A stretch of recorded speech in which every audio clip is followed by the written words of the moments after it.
ఈ హబక్కూకు గ్రంథం చూసినప్పుడు దేవునికి హబక్కూకు ప్రవక్తకి కాన్వర్జేషన్. అక్కడ ఆయన మొదటి అధ్యాయంలో చూసినప్పుడు ఆయన వేదనతో మాట్లాడుతున్నాడు దేవుని దగ్గర, ఆయన వేదనతో మొరపెడుతున్నాడు దేవుని దగ్గర.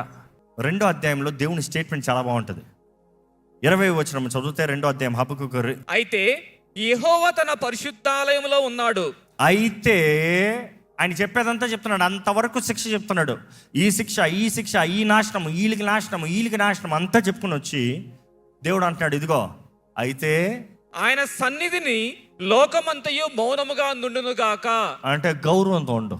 దేవుడు ఏం చెప్పదలుచుకుంటాడంటే, ఇదిగో నీకున్నది చాలా ఉంది, కానీ నీకు మాట తెలియజేస్తున్నాడు, దేవుడు సింహాసనం మీద ఉన్నాడు. ఇంకా God is trying to say, I'm still on the throne. Be silence, God is on the throne, he knows everything. Don't complaint, brag, correct yourself. ఈరోజు దేవుని దగ్గరకు వచ్చి, నువ్వు దేవుడు అయితే నాకు ఎందుకు ఇది జరగాలి, నువ్వు దేవుడు అయితే నాకు ఎందుకు ఇది, దేవుడు అయితే నాకు ఎందుకు ఈ నష్టం, నా పిల్లడికి ఎందుకు ఇది కావాలి, నా భర్తకి ఇది కావాలి. ఒకసారి అలాంటి వారికి ఒక చిన్న మాట చెప్తున్నా, ఎవరు వారు ఏం చేస్తున్నారో దాని తగినట్టుగా వారు అనుభవిస్తున్నారు. దేవుడు ఎవరికి అన్యాయస్తుడు కాదు. వారికి జరిగిన దాన్ని బట్టి వారు విత్తింది వారు అనుభవిస్తున్న దానికి నువ్వు వచ్చి, నువ్వు దేవుడు అయితే నాకు ఎందుకు వాళ్ళకి జరగాలని అనొద్దు. God is saying, be silent, I'm on throne. నేనున్న న్యాయాధిపతిని, నేనున్న రాజుని. ప్రతి వాని క్రియలు నేను ఎరుగున్నాను, ప్రతి వాని తలంపులు నేను ఎరుగున్నాను. ప్రతి ఒక్కడు రహస్యంగా మాట్లాడే మాటలు బహిరంగంగా బ్రాడ్కాస్ట్ చేస్తాను. ఏం వరి అవ్వద్దు. నువ్వు ఇందుకు వాడు చేశాడు నీకు తెలియలే కదా, ఆ న్యాయ తీర్పు రోజున అనౌన్స్ చేస్తాను. Don't worry. ఈరోజు నీకు చెప్పకపోవచ్చు, రహస్యంగా ఉన్నది అన్ని బహిరంగం అవుతాయని దేవుడు వాకి తెలియజేస్తుంది. కానీ నీ జీవితకాలంలో లేకపోయినా ఏదో ఒక రోజు తెలుస్తుంది. ఆ ధవళ సింహాసనం ముందు నిలిచినప్పుడు ప్రతి ఒక్కరి పేర్లు చదువుతారేమో. ఓ రాజ్ ప్రకాష్ పాల్ రా అంటే రావాలేమో, అక్కడ ఒడిగిపోతా రావాలేమో. తన దేహంతో జరిగించిన కార్యాలు మంచివనే చెడ్డమవనే లెక్కప్ప చెప్పాలంట. మీరు క్రీస్తు యేసునందు ఉంటారా? క్రీస్తు యేసునందు ఉన్న వారికి, క్రీస్తు యేసునందు ఉన్నామంటే ఏదో బాప్తిజం తీసుకుని పిచ్చి పనులు చేసుకుంటాం కాదు. ఈరోజు చాలామందికి నేను రక్షించబడ్డానండి, అందుకని నాకు నరకం అంతా లేదు. అయ్యో, హీబ్రూ 6 చదివి చూడాలి. తెలిసి పాపం చేసేవారి గురించి హెబ్రీ రాసిన పత్రికలో చాలాసార్లు రాయబడి ఉంది. అటువంటి వారు రక్షించబడతాం, మరలా అవకాశం కూడా దొరకదంట. సాతాను అలా మింగేస్తాడు, జాగ్రత్త. తెలిసి అవిధేయతలో బ్రతికేవారు, వారి శిక్ష ఏంటో మన బైబిల్లో చూస్తాం. ఎంత పాపినాడో దేవుడు క్షమిస్తాడన్న మాట సత్యమే, కానీ ఒప్పుకొని వాడికి క్షమాపణ లేదుగా. పాపంలో ఉన్నవాడు నేను పాపి, నేను ఒప్పుకుంటానే కదా క్షమాపణ. ఒక గర్విష్టి ఎలాగ ఒప్పుకుంటాడు? ఈరోజు ఎంతోమంది గర్వపు హృదయంతో నింపబడుతూ, నాకెందుకు క్షమాపణ, నాకెందుకు దేవుడు. జాగ్రత్త అండి. ఇక్కడ చూసినప్పుడు దేవుడు అంటున్నాడు, పాపుల అంతము నేను నిర్ణయించాను, దాని తగినట్టు జరుగుతుంది. అదే రీతికి మనం చూస్తే ఇర్మియా రాస్తాడు విలాప వాక్యముల్లో. బైబిల్ టైం లైన్ ప్రకారం చూస్తే హబక్కూకు ముందు వస్తుంది. హబక్కూకు చూసిన దర్శనమే ఇర్మియా రాస్తాం జరుగుతున్న సంఘటన. విలాప వాక్యంలో చూస్తే వారు ఎప్పుడైతే ఎక్సెల్లోకి వెళ్ళిపోయారో, బానిసలుగా బయటికి వెళ్ళిపోయారో, అప్పుడు రాసిన విషయాలే విలాప వాక్యంలో. కానీ అక్కడ జరగబోయే విషయాలు ముందుగానే చెప్పాడు. ఇంచుమించు హబక్కూకుకి ఒక 15-20 years తర్వాత జరిగిన విషయాలే.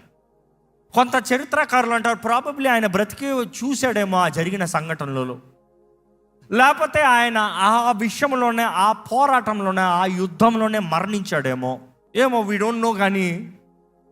కానీ విలాప వాక్యంలో వారికి జరిగిన సంఘటనలు రాయబడి ఉంటుంది. 2వ అధ్యాయము 1 నుండి 6 వరకు చదువుతారా? విలాప వాక్యములు. ప్రభువు కోపపడి సియోను కుమార్తెను మేఘముతో కప్పియున్నాడు. కల్దీలు కోపపడి సియోనుని చంపారు, నాశనం చేశారని రాయలే. ఎవరు కోపపడ్డారంట? ప్రేమించే దేవుడు నువ్వు ఎదగాలని, నువ్వు వర్ధిల్లాలని, నువ్వు బాగుపడాలని, నువ్వు ఆయన వాగ్దానంలో జీవించాలని, ఆయన సొత్తుగా జీవించాలని రోషం కలిగిన దేవుడు నీ బ్రతుకు పైన ఎంతో జాలి చూపించాడు. కానీ నువ్వైతే వెనకన ఎదురు తిరిగి నేను తప్ప నీకు వేరే దేవుడు ఉండకూడదంటే అన్నీ తెచ్చిపెట్టుకున్నావు. దేనిని నమస్కరించకుండా బయలాని నమస్కరిస్తున్నావు. నీ ప్రథమ ఫలము దేవుని సొత్తు అంటే ప్రథమ ఫలం తీసుకెళ్ళి బయలుకి పెడుతున్నావు. ఇశ్రాయేలు అదే చేశారు. లిటరల్గా ప్రథమ ఫలమును బిడ్డల్ని తీసుకుని వెళ్ళి బలిపీఠం మీద, లేకపోతే ఈ రోజు కూడా ఉన్నాయండి, అనలిస్ట్ చేశారు సైంటిస్టులు. అట్లే ఒక ఆల్టర్స్ లాగా ఒక అగ్నితో కొండలాగా ఉంటుంది. దాంట్లో అట్లే పిల్లలు, ఈరోజు అయితే స్కెలిటన్స్ ఉన్నాయి, పిల్లలు స్కెలిటన్స్ ఉన్నాయి. ఏంట్రా స్కెలిటన్స్ చూస్తే దాని మీద క్రేవింగ్స్ చేసి ఉన్నాయి, బయలుదని. అందులో ఇశ్రాయేలీలు ఎంతమంది తీసుకెళ్ళి, అందులో బయలు విగ్రహాల్లో ఇంకొన్ని ఉంటాయంట. బయలు విగ్రహం ఇలా చేతులు చాపి ఉంటుందంట. ఇలా చేతులు చాపి ఉంటే మొత్తం ఇట్లా చేయి మీద పెట్టానుకో, బిడ్డను పెట్టానుకో ఇట్లా స్లైడ్ అవుతుంది, ఇక్కడంతా ఓపెన్ ఉంటుంది ఆ విగ్రహానికి. అందులో అగ్ని వేస్తారు. ఎంతోమంది ఇశ్రాయేలీలు దేవుని ద్వారా వాగ్దానం చేయబడిన వారు, ప్రథమ ఫలము నా సొత్తు అని చెప్పిన దేవుడు అలాంటి సంతానాన్ని తీసుకెళ్ళి బయలు విగ్రహం ఇలాగుంటే తీసి చేతులు పెడతారంట. ఆ బిడ్డ ఏడుస్తూ అలాగే 2 చేతులు దొరులుతూ వెళ్ళి అగ్నిలో పడతామంటే బయలా అని మొక్కుతారంట. ఈరోజు మిమ్మల్ని అడుగుతున్నా, దేవునిది లోకానికి వాడుతున్నారా? దేవునిది స్వార్థానికి వాడుతున్నావా? గర్విష్టి స్వార్థానికి వాడతాడు. దేవునిది పాడు చేస్తున్నారా? నాది అని దేవుడు చెప్పింది ఏదన్నా మీ జీవితంలో ఉందా? దేవుని వాక్య నియమం ప్రకారం బ్రతుకుతున్నారా? ఈరోజు చాలామంది ఈ విషయం చెప్పిన వెంటనే ఇవన్నీ వద్దండి, మాకు అవన్నీ భయం వస్తాయండి. చెప్పండి, దేవుడు ప్రేమ గురించే చెప్పండి. ప్రేమ గురించే చెప్తున్నా. దేవుడు ప్రేమిస్తున్నాడు కాబట్టి శిక్షిస్తాడని దేవుని వాక్యం తెలియజేస్తుంది. దేవుడు ప్రేమిస్తున్నాడు, జాలిని ఇస్తున్నాడు, కరికరాన్ని చూపిస్తున్నాడు. కానీ దేవుని స్థానంలో నువ్వు ఏది పెట్టినా ఊరుకోడు. నో, దేవుని గణపరచకపోతే దేవుడు ఊరుకోడు. Let's be the truth. దేవుని వాక్య నియమం ప్రకారం నువ్వు బ్రతకపోతే నువ్వు సరిగా ఉండవు. ఇశ్రాయేలు అంట తెలిసి తెలిసి తెలిసి తెలిసి దేవునికి విరోధంగా పోతూ దేవుని కోపాన్ని రేపుకుంటూ వచ్చారంట. ఇక్కడ హబక్కూకు అంటున్నాడు, అయ్యా నువ్వు ఆ మాట నాకు శిక్ష అన్న వెంటనే నా గుండె అదిరిపిందయ్యా, నాకు భయం వేసిందయ్యా, నాకు వణుకొచ్చిందయ్యా, నాకు నిద్ర పట్టలేదయ్యా, నా కాలు వణికిపోతుంది, నా నోరు వణికిపోతుంది, నా వేలు ఎప్పుడన్నా మీ కాలు వణికిపోయి అంత భయం వచ్చింది? ఎప్పుడైనా జీవితంలో భయం అంటే ఏంటి తెలుసా? నిజంగా ఒక వ్యక్తి భయం అనేటప్పుడు ఎట్లా ఉంటుంది తెలుసా?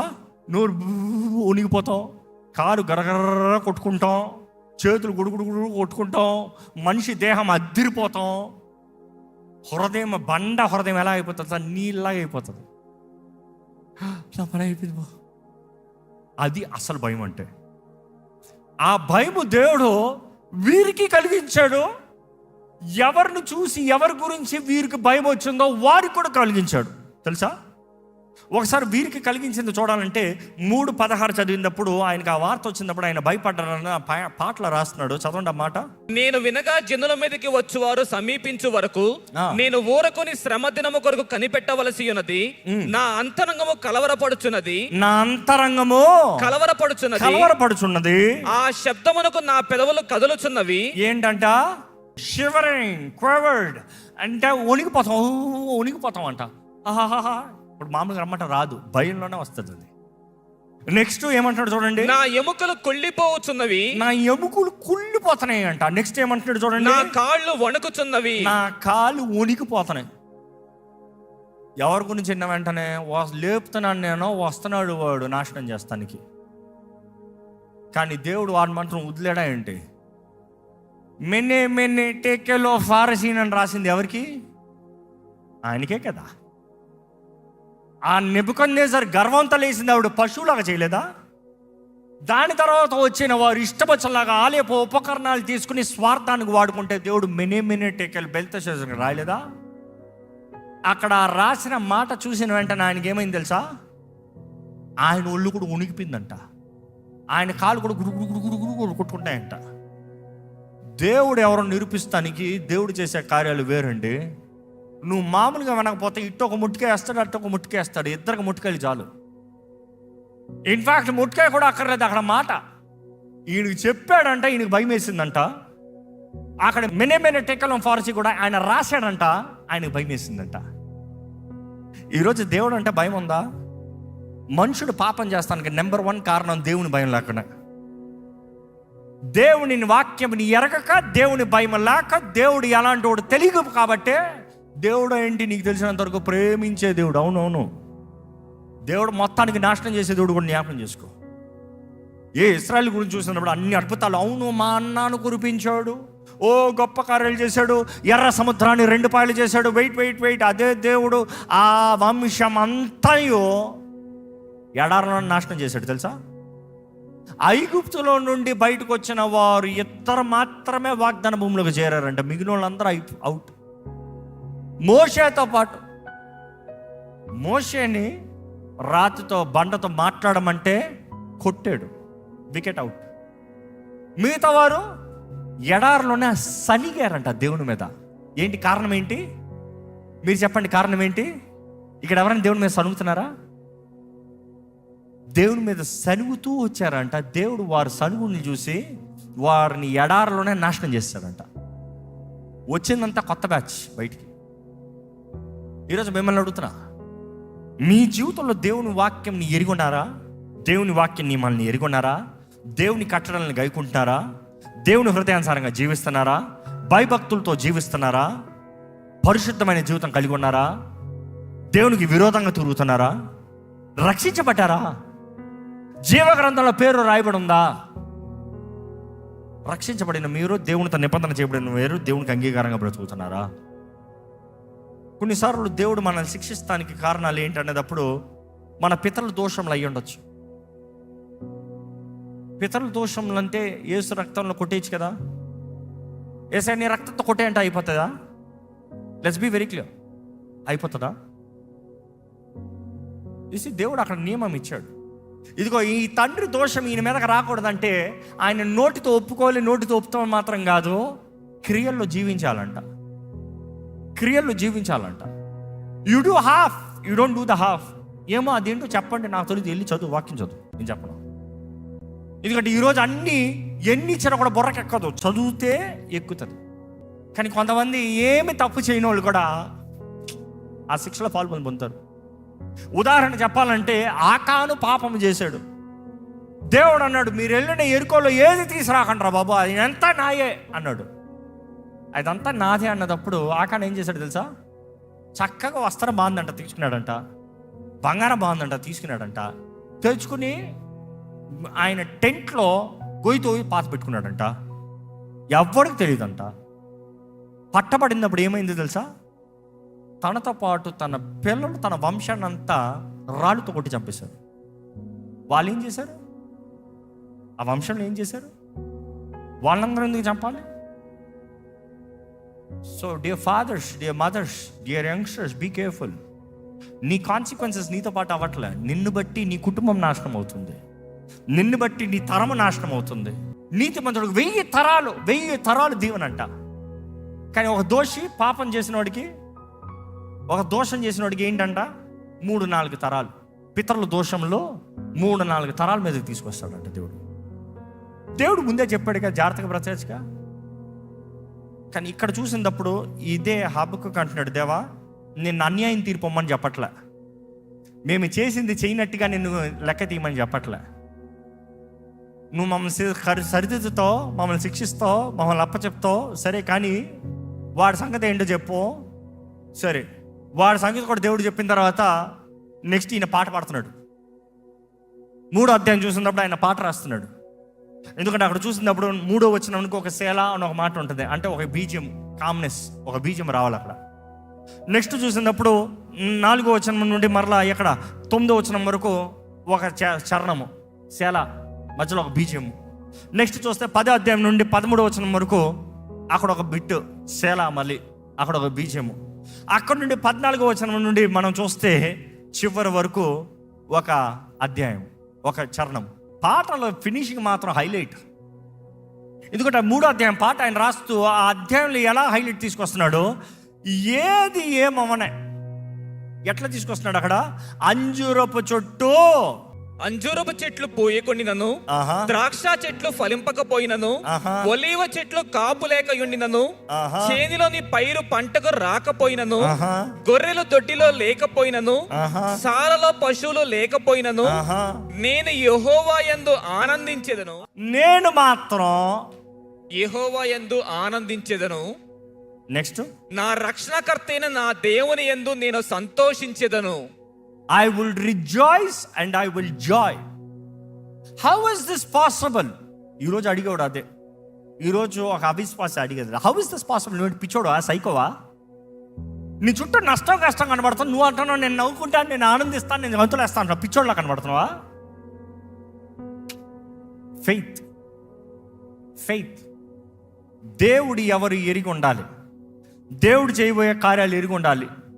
దేవుడు శిక్షిస్తాడేమో కానీ నిన్ను విడిచిపెట్టడు.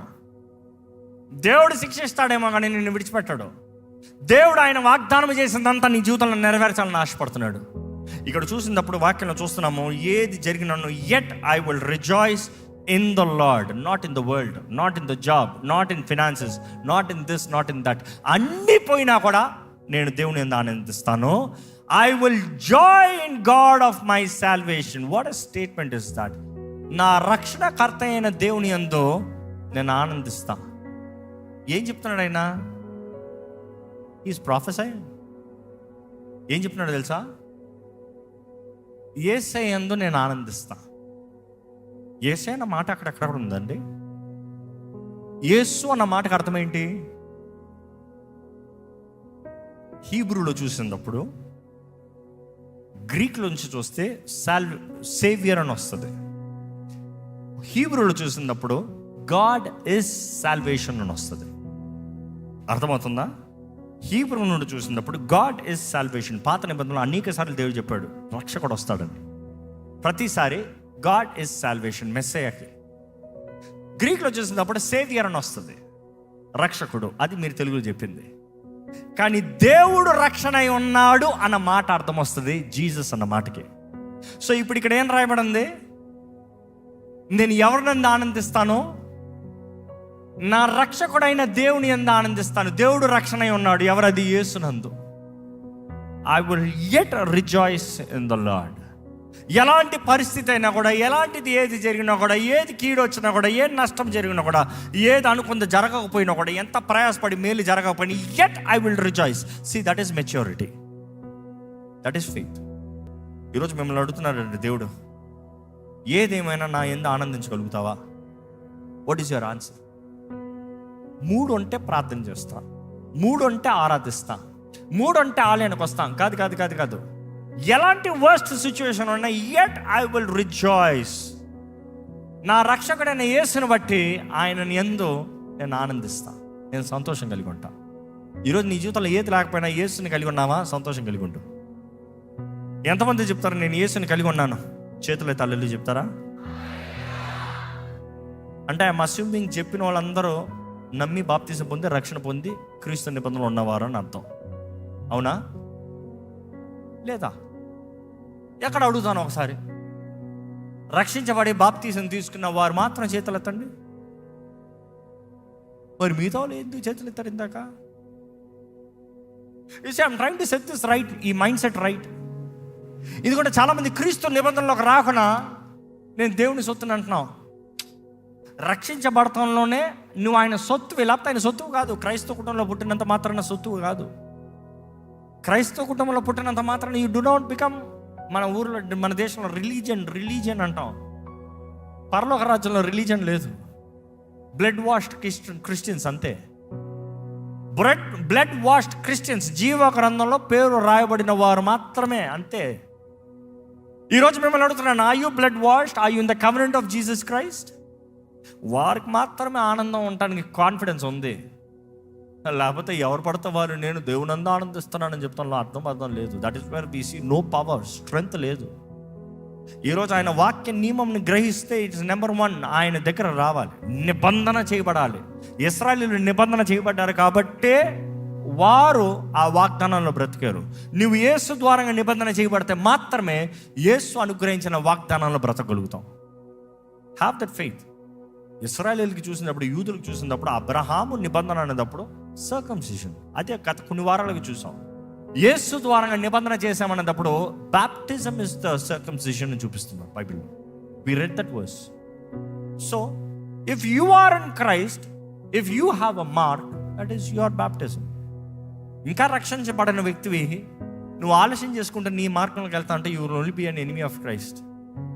ఈరోజు ఆయన సొత్తుగా, ఆయన వ్యక్తిగా, ఆయనను గౌరవించే వ్యక్తిగా జీవించాలి. దయచేసి స్థలంలో ఉంచుదామండి, ప్రార్థన చేద్దాం. కొన్ని మాటలు ప్రార్థన చేసి ముగిద్దామండి. కొన్ని మాటలు మీరు దేవునితో మాట్లాడాలి. ఏ పరిస్థితి అయినా దేవుని స్తుతించగలుగుతావా? ఏది జరిగినా దేవుని విడవకుండా బ్రతుకుతారా? నీ జీవితంలో ఎన్ని పోరాటాలు రావచ్చేమో కానీ, ఏ స్థితిగతుల్లోకి వెళ్ళొచ్చేమో కానీ, yet will you live by faith. నీతిమంతుడు విశ్వాసం మూలంగా బ్రతుకుతాడని దేవుడు చెప్పాడు కదా. దేవుని వాక్యం మరలా తెలియజేస్తుంది కదా, విశ్వాసము మూలంగా బ్రతుకుతారని. విశ్వాసం ఉందా? యేసు ద్వారంగా మనం నీతిమంతులుగా మార్చబడుతున్నామండి. యేసు రక్తంలో కడగబడిన మనము నీతిమంతులుగా మార్చబడుతున్నాము. ఎవరైతే విశ్వాసంలో లేరో వారు నశిస్తారంట. కానీ దేవునికి ఏమాత్రం ఆశ లేదంట. ఏ ఒక్కరు నశిస్తూ ఆయనకి ఇష్టం లేదు.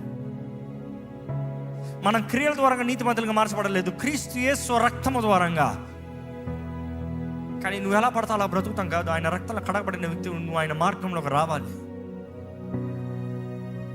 ఈరోజు నీ జీవితంలో చెప్పగలుగుతారంటే మీరు యెట్ ఐ విల్. నొప్పికరమైన పరిస్థితుల్లో, వేదనకరమైన పరిస్థితుల్లో, బాధకరమైన పరిస్థితుల్లో మీరేం చేస్తున్నారు? నొప్పి వస్తుందని దేవుని విడిచిపెడుతున్నారా? బాధ కలుగుతుందని దేవుని విడిచిపెడుతున్నారా? లేకపోతే ఆయన కృపను వేడుకుంటున్నారా? ఆయన కరుణను వేడుకుంటున్నారా? ఆయన సహాయాన్ని వేడుకుంటున్నారా?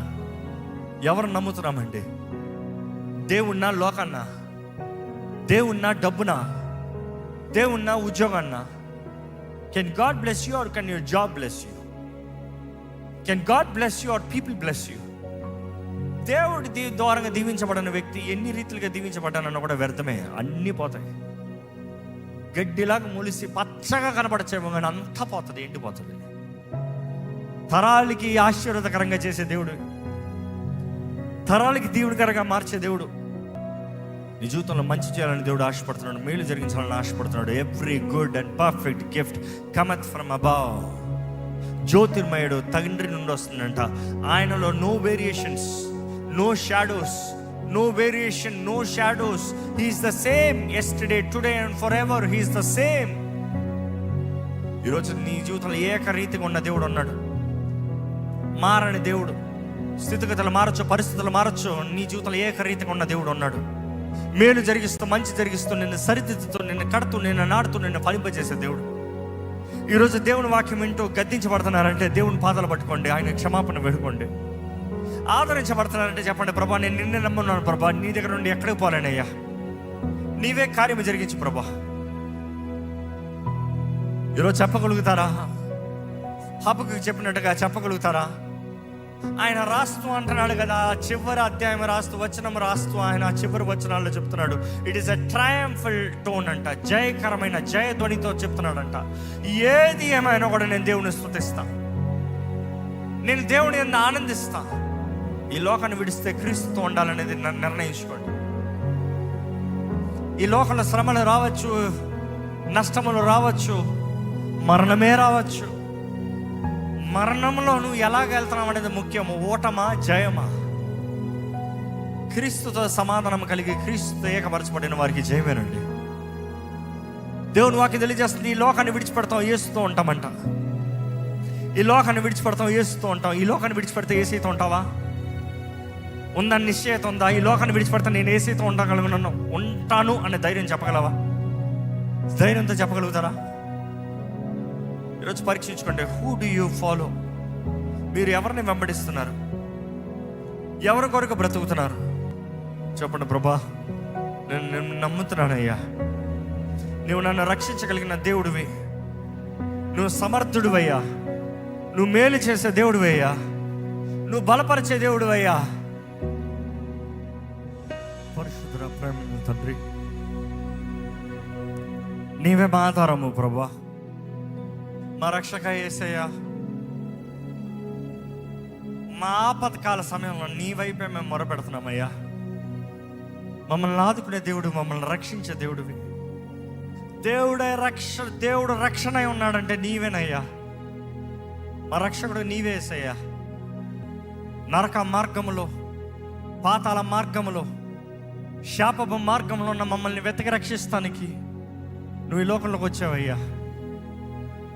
ఈరోజు ఈ తాత్కాలికం మాత్రమే కాదు, నిత్య జీవాన్ని ఇవ్వాలని, తాత్కాలికమైన ఆశీర్వాదాలు మాత్రమే కాదు, నిత్యమైన ఆశీర్వాదాలు ఇవ్వాలని మా జీవితాన్ని ఫలింపజేయాలని, చిగురింపజేయాలని, నీ వాగ్దానంలో మేము బ్రతకాలని నువ్వు ఆశపడుతున్నావయ్యా. దాన్ని నీ వాగ్దానం పట్టుకుంటే చాలదు కదా ప్రభా, నడవాలి కదా ఆ వాగ్దానంలో. వాగ్దానము పొందుకుంటాం మాత్రమే చాలదు కదా ప్రభా, ప్రతి అడుగు నీ వాగ్దానంలో జీవించాలి కదా ప్రభా. దేవా, నీ చిత్తంలో జీవించే జీవితం మాకు దయచేయి. నీ కొరకు ముందుకు పోరాడి జయించే జీవితం మాకు దయచేయి. స్వతంత్రత, విడుదల కలిగిన బ్రతుకులు మాకు దయచేయి ప్రభా. ఏది ఏమైనా కూడా నిన్ను బట్టి మేము స్తుతించే వారుగా మమ్మల్ని చెయ్యి. ఏది ఏమైనా కూడా నిన్ను బట్టి మేము ఆనందించే వారుగా, నీవు చేసిన కార్యం the finished work of Jesus Christ, దానిని బట్టి మేము ఆనందించే వారుగా చేయి ప్రభా. మా చేతి పనులు కష్టాజితము వ్యర్థమైనా కూడా నువ్వు ఉంటే చాలు ప్రభా. పోగొట్టిన ప్రతిదానికి అనేక రెట్ల ప్రతిఫలాన్ని ఇచ్చే దేవుడు అయ్యా. నష్టమైన ప్రతిదానికి అనేక రెట్ల ఘనతని ఇచ్చే దేవుడు అయ్యా. పడిపోయిన వారిని, కుమిలిపోయిన వారిని, విరిగిపోయిన వారిని బలపరిచే దేవుడు అయ్యా. నువ్వు ఆదరించే దేవుడు అయ్యా, లేవనెత్తే దేవుడు అయ్యా. పూదండని ఇచ్చే దేవుడు అయ్యా, ఆనంద తైలాన్ని ఇచ్చే దేవుడు అయ్యా, స్తుతి అనే వస్త్రాన్ని ఇచ్చే దేవుడు అయ్యా. ప్రభా, ఇక్కడున్న ప్రతి ఒక్కరిని బలపరిచయ్యా. పరిశుద్ధాత్మ దేవా, బలపరిచయ్యా. ఈ వాక్యము వింటూ గద్దించబడుతున్న వారు నీ చేతులకు సమర్పించుకుని, దేవా నన్ను మార్చు, నన్ను సరిదిద్దన్న ప్రతి ఒక్కరిని పట్టుకోయ్యా. ఇంకా నీ నిబంధనలు లేని వారు నీ నిబంధనలకు రావాలి, నీతో కలిసి ఉండాలని ఆశపడుతున్న ప్రతి ఒక్కరితో మాట్లాడయ్యా. వారి రక్షణ కార్యము సంపూర్ణపరచబడాలయ్యా. జీవ గ్రంథంలో పేరు రాయబడిన వారికి ఉండాలయ్యా. నీ సొత్తైన ప్రజలుగా జీవించాలి ప్రభా. దేవా, మా జీవితాల్లో నీ కార్యంలో జరిగించి ఈరోజు నీ ఆలయంలోకి వచ్చిన ప్రతి ఒక్కరిని బలపరచు, ప్రతి ఒక్కరిని లేవనెత్తు, ప్రతి ఒక్కరిపైన నీ హస్తం నుంచి. ఇక్కడ వచ్చిన వారు ఎవరో ఒట్టి చేతులతో ఇక్కడ నుండి వెళ్ళకూడదు ప్రభా. నీ దీవెన హస్తము వారిపైన ఉండునుగా కానీ ప్రకటిస్తున్నాను. ఏ కష్టములు, శాపములు వీరిని వెంటాడటానికి వీలు లేదని ప్రకటిస్తున్నాము. బంధించబడిన స్థితిలో ఇక్కడ ఎవరు ఉండడానికి వీలు లేదని ప్రకటిస్తున్నాను. నీ స్వస్థత హస్తము మా పైన ఉండాలని వేడుకుంటున్నానయ్యా. మా పక్షాన నువ్వు ఉండు, మా తోడు నువ్వు ఉండు, మా జీవితంలో నువ్వు కార్యం జరిగించు. నీ మేలును కనబరుచు, నీ చిత్తంని జరిగించు, నీ సమాధానంతో నడిపించుకొని విత్తన వాక్యాన్ని ముద్రించి ఫలింపజేయమని వేడుకుంటున్నా. సరే, యేసు నామములో అడిగి వేడుచున్నాము తండ్రి, ఆమేన్. ఆమేన్.